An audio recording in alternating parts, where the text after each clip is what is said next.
Hello, ladies and gentlemen. My name is Anthony Mews-Firkin, and I've been a director now for some 47 to 13 years. And you join me today with your ears retaining their virginity.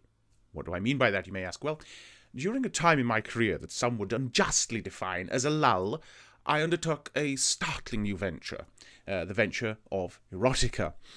Now, some of you may be shocked that a man of my caliber and standing would produce such works, but I have always been very in touch with my more genital side, as it were, and this was the 70s, a time where adult entertainment was nestling into the mainstream, and mainstream movies were exercising powerfully charged scenes that tore down envelopes and set aside the cultural norms of the time.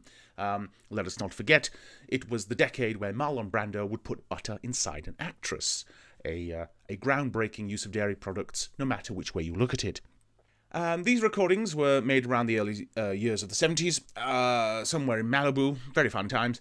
I wrote all the prose myself, and I flatter myself in thinking that you may feel a certain girding of the loin, or a widening of the tubing as my works cascade over you.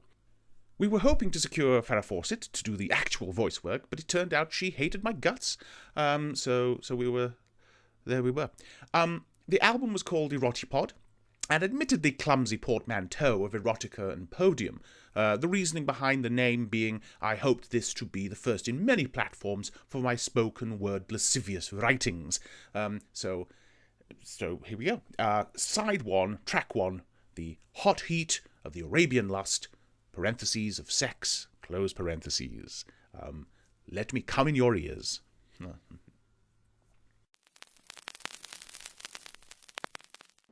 Good evening, ladies and like-minded gentlemen, and welcome to Erotipod, your sensual oral oasis within the barren wasteland of our mundane lives.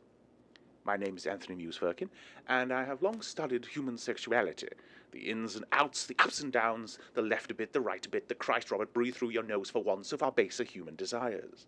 My recent work, Forbidden Lust in the Blowhole, My Life as a Merman Sex Slave, has received several strident reviews. But the writing wasn't enough.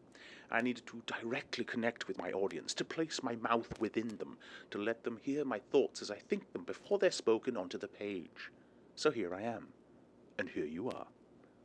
Perhaps you've had a long and arduous day at the office, feigning interest in Julie from accounting's long-held belief in Sasquatch. Perhaps you've had to deal with the kids as they clamour for your attention and put jam in the cat.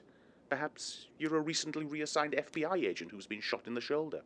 Or maybe you just want some time to yourself. To please yourself, to be yourself. Well, that's why we're here. So, run yourself a gigantic foamy bath, pour yourself a glass of moderately priced Merlot, put some off-brand Twiglets into a bowl, and relax with the following story. And remember, your safe word is curly-whirly. Emily Balfour and Montgomery moved to the window of a modest Cairo hotel room in the hope of a cool Sahara breeze. She was to be cruelly disappointed, as all that met her nakedly bare, creamy English skin was the heavy, musky heat of a desert night. She looked out into the streets below, where coffee-coloured natives in jibabs bustled and hurried their sacks of spice and gourds of sweet tea about the choked city streets.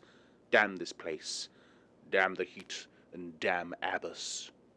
The very thought of the man brought her lips to a quiver and her creamy thighs to moisten. Would he come as he said?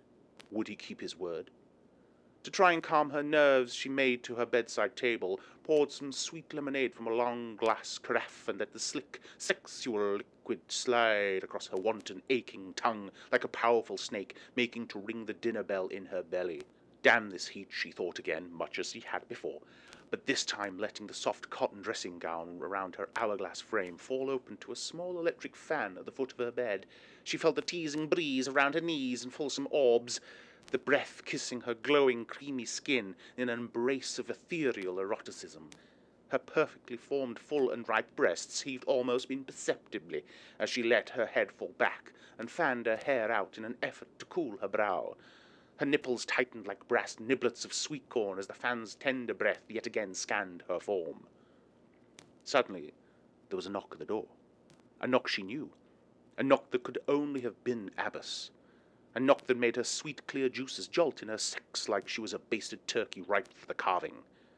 She gathered her thoughts and closed the soft gown around her person in an effort for modesty. She opened the door Abbas stood casually leaning on the frame, eyes down, knocking the jungle mud from his boots, his mahogany body wrapped like a sack of polished walnuts in tight black trousers and black dress shirt. Atop his head, his native bandana of red and peach, his eyes met hers. His gaze penetrated her and almost came out the back. His chiseled good looks and scarred cheeks thrilled her so much she could barely admit it. His deep blue, go-on-get-yourself-up-to-bed eyes almost shocked her with their intensity. "You think I know come, my darling?" he said with a husky whisper that could have peeled a fox. "I did know, Abbas. I never know with you." He smiled and in one fluid movement stepped forward, gathered her waist into his strong arm, and held to her face against his in a deep oil drill of a kiss that sent Emily reeling into 1,000 suns of erotic abandon. The feel of his hands, the smell of his chin, the feel of his lips on hers. Could she ever admit to this heaven? As suddenly as he had moved to her, she pulled back. "Come in, Abbas, please, let not the neighbours talk." He laughed, letting the thin light in the room dance and sparkle across his strontium-capped teeth. You and your modesty, my sweet." The door closed. Emily felt his eyes on her, his eyes that wanted her, his eyes that wanted to see up her dress and eye-touch her all over. She turned to the carafe. "Lemonade?" she inquired. His shaken head declined. "No, it gives me mucus," he confessed with a leer. She poured herself a second glass and sipped on it with creamy abandon. "Why do we waste time when we have so little?" he angrily inquired, moving stridently towards her with his palm turned outwards and his feet turned inwards to resemble a sort of waddling duck. "You know we cannot be together. Tomorrow you go to war, and I'm just a field nurse stationed here in this historically and geographically vague part of Africa and/or South America," trembled Emily. By now he was upon her, his hot breath on her creamy chest flesh, his hands curling around her waist like the anchor's coils on the deck of the good ship HMS Shag Bandy. "No, Abbas, no," she vainly wailed, beating her small creamy fists against the cavernous hulk of his chest. "For me, Emily, no is a four-letter word." Abbas held her tight against him, his hands searching, yearning all over her supple flesh, sending her bodies into spasms of creamy abandon. Soon she gave herself to him, feeling drunk from the moment, feeling his hard ridge of masculinity jutting like a maypole into her yielding thigh. She was intoxicated with the feel of his muscular arms and wet underwear, the scent of his aftershave and the taste of his shoe leather. All passion was all-consuming as their clothing was ripped or wrought from them. Touch, feel, stroke, clasp, pinch, fleck, frot, suckle. The lust was overcoming them both as Abbas threw Emily to the bed, knocking over as he did the glass carafe, sending it smashing across the colourful tiles of the bedroom floor.